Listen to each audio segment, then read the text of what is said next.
سيدوان مير عزيز دبي مير عزيز إدي نظام خدش روان دبي خدش إيران دبي خدش شو دبي سكري دبي بنيوي السيدوان ملكوان ونتسيلوان نتسيلوان أو كراني أول جار كل جوري سيدوان دبي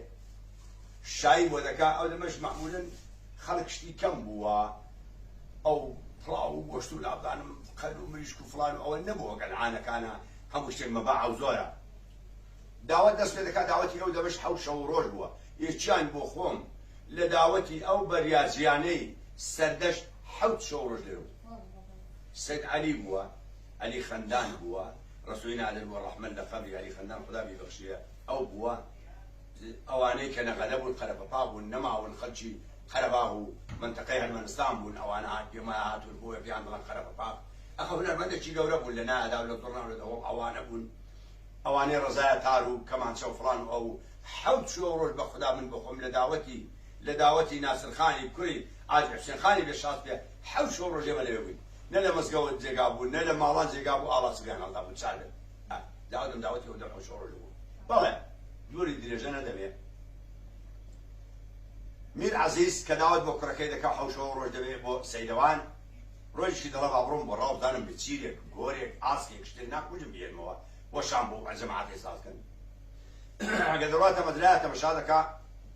لبن بردك أوا خشيش زوان بولا دا بالي دا طلع أوا حتما يلي تشيريان عسكر دا شيء تم تري زوو ليلة تبيت فنجيلي دا وسرجي درت مشادك سيدوان أوا خشيش سيدوان ودا ثانية